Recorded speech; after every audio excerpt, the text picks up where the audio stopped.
오늘은 분별력 있는 삶이라는 주제를 가르고 말씀을 함께 살펴보고자 합니다. 신앙생활을 하다 보면 생기는 의문이 있습니다. 내가 바르게 신앙생활을 하고 있는지에 대한 의문이 생길 때가 있습니다. 그리고 내가 가는 길이 하나님께서 인도하는 길이 맞는지, 또 하나님의 뜻에 맞는지 의구심이 들 때가 있습니다. 그럴 때 대부분이 하나님 앞에 기도를 드리며 나아갑니다. 지금 내가 나아가는 방향이 하나님 뜻에 합당한 것인지 묻는 기도를 할 것입니다. 그러면서 나의 신앙을 점검하게 되는데요. 이러한 과정은 신앙생활을 하면서 종종 겪게 되는 과정입니다. 반복적인 이 과정을 통해서 나의 신앙을 바르게 이어가고 또 세워갈 수 있게 됩니다. 이러한 과정을 거치기 위해서 필요한 요소가 한 가지 있는데요. 그것은 바로 분별력입니다. 분별력이란 사물을 구별하여 가르는 능력 또는 옳고 그른 것을 판단하는 것을 의미합니다. 이러한 분별력은 자기의 모든 지식에서 떠나 하나님의 뜻대로 살아가는 자에게 주어지는 것입니다. 이 분별력을 통해 나에게 주어지는 하나님의 말씀이 무엇인지를 깨달을 수 있게 됩니다. 때문에 분별력은 신앙생활을 하는 데 있어서 아주 중요한 요소로 작용되어집니다. 그리고 분별력은 지도자에게 꼭 필요한 요소이기도 합니다. 오늘 본문을 보면 두 명의 지도자가 등장하고 있는데요. 이 두 명의 지도자를 통해서 분별력의 중요성을 다시 한번 살펴보고자 합니다. 본문에 등장하는 두 명의 지도자는 남유다와 북이스라엘의 왕입니다. 이들이 등장하는 이유는 아람과 전쟁을 치르기 위해서였습니다. 북이스라엘의 아합 왕이 아람 땅에 있는 길르앗 라못을 차지하기 위해 전쟁을 계획합니다. 길르앗 라못은 원래 이스라엘의 영토에 있었던 땅이었습니다. 그러나 지금은 아람에게 빼앗긴 상태였습니다. 그 땅을 다시 찾아오기 위해서 전쟁을 치르려 하고 있는 것입니다. 아합 왕은 아람과의 전쟁을 위해 남유다의 여호사밧 왕에게 도움을 요청합니다.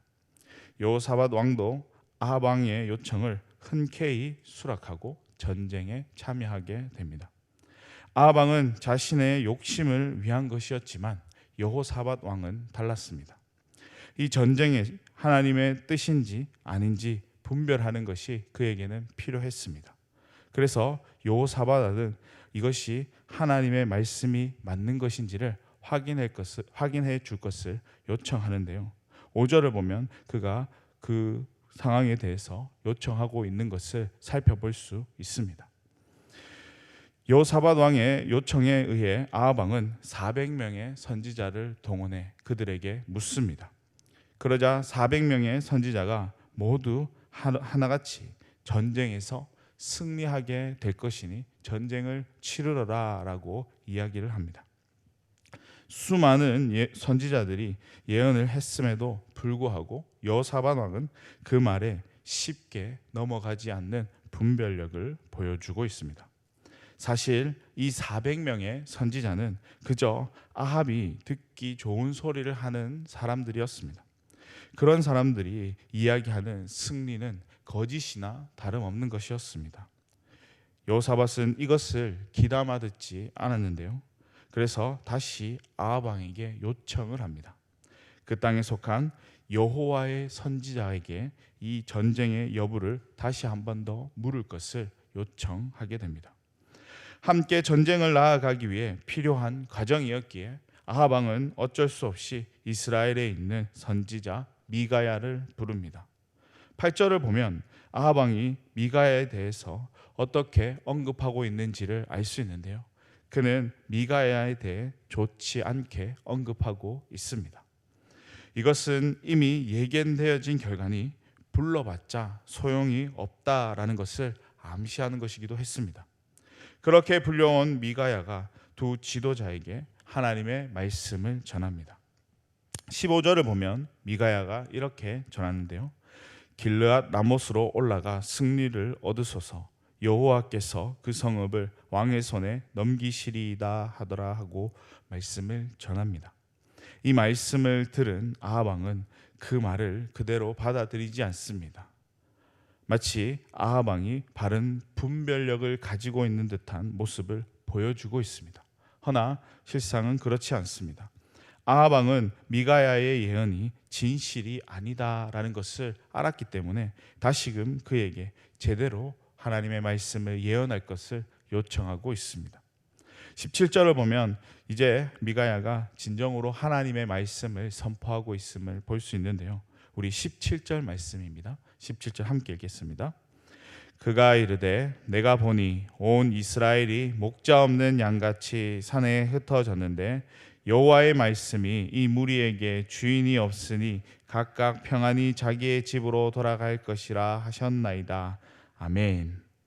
미가야는 아람과의 전쟁에서 왕이 죽게 되고 이스라엘이 패배하게 될 것이다 라고 예언을 합니다. 아합 왕의 요구대로 하나님의 말씀을 전했음에도 불구하고 그는 그 말을 들으려 하지 않습니다. 아합 왕이 하나님의 말씀, 미가야의 선지자가 전하는 그 말씀을 듣지 않으려 했던 것은 그에게 하나님의 말씀을 분별할 수 있는 분별력이 없었기 때문입니다. 그랬기 때문에 전해지는 이 말씀을 하나님의 말씀으로 받아들이려 하지 않았던 것입니다.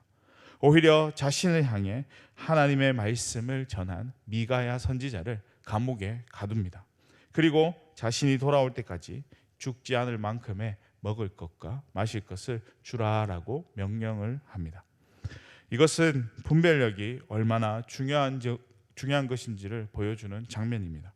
오늘 본문에 등장하는 아합은 하나님의 말씀을 분별할 수 있는 분별력을 가지고 있지 않았습니다. 그 말은 하나님의 말씀에 순종하는 삶을 살아가겠다라는 의지가 없다라는 것을 말해주고 있는 것이기도 합니다.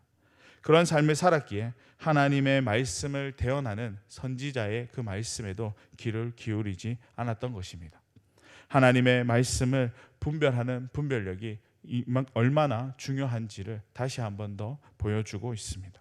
이렇듯 신앙생활을 하는 데 있어서 하나님의 말씀을 분별하는 능력은 중요합니다. 특별히 그리스도인에게는 꼭 필요한 것이고 또 중요한 것인데요. 세상 속에서 하나님의 자녀로 구별된 삶을 살아가는 원동력이 되기 때문에 중요합니다. 세상이 추구하는 방법이 아닌 하나님의 말씀을 추구하는 삶으로 살아갈 수 있기 때문에 중요한 것입니다. 그래서 분별력은 신앙생활 하는데 끊임없이 요구되어집니다. 우리가 하나님의 말씀을 살아가도록 하나님의 말씀을 따라 살아갈 수 있도록 도와주기 때문에 끊임없이 우리에게 요구되어집니다. 그렇다면 하나님의 말씀을 분별하는 이 분별력을 가지기 위해서 우리는 어떻게 해야 할까요? 날마다 하나님과 교제하는 삶을 살아가는 것이 우리에게 필요합니다. 하나님과 온전한 교제를 함으로써 우리가 하나님의 말씀을 분별할 수 있는 분별력이 생겨나기 때문입니다. 이것은 하나님의 말씀을 바르게 분별하기 위해서는 끊임없이 하나님과 교제하는 삶을 살아가야 한다라는 것을 알려주고 있는 것입니다. 하나님과 끊임없는 교제를 통해 우리의 삶이 하나님의 말씀을 바르게 분별할 수 있게 되는 이 분별력이 생긴다는 사실을 꼭 기억할 수 있기를 바랍니다. 무엇보다도 우리에게 하나님의 말씀이 임할 때 그 말씀을 잘 분별하여 믿음으로 반응하며 나아가는 삶이 될 수 있기를 소망합니다. 오늘 아합 왕은 그러한 삶을 살아가지 못했습니다. 분명한 하나님의 말씀, 온전한 하나님의 말씀이 그렇게 주어졌음에도 그러한 삶을 살아가지 못했지만 우리는 우리 인생 가운데 주어지는 그 하나님의 말씀을 바르게 분별하여서 하나님의 뜻을 온전히 이루어가고 또 하나님 앞에 부족함 없이 쓰임받아지는 귀한 주의 자녀들의 삶이 될 수 있기를 주님의 이름으로 간절히 축원합니다. 아멘. 기도하겠습니다. 사랑과 은혜가 풍성하신 하나님 아버지여, 하나님, 우리의 심령이 이 땅을 살아가면서 하나님이 우리에게 주시는 그 말씀을 바르게 분별하며 나아갈 수 있는 분별력을 허락하여 주시옵소서. 하나님의 말씀을 바르게 분별하여 또 온전히 실천하며 또 그 말씀을 따라 살아가기에 부족함이 없는 우리의 삶의 모습이 될 수 있도록 주님께서 인도하여 주시고, 하나님의 그러한 인도하심으로 말미암아 우리가 이 땅 가운데에 하나님의 뜻을 온전히 이루어 나아가는 거룩한 주의 자녀들이 될 수 있도록 주님 허락하여 주옵소서.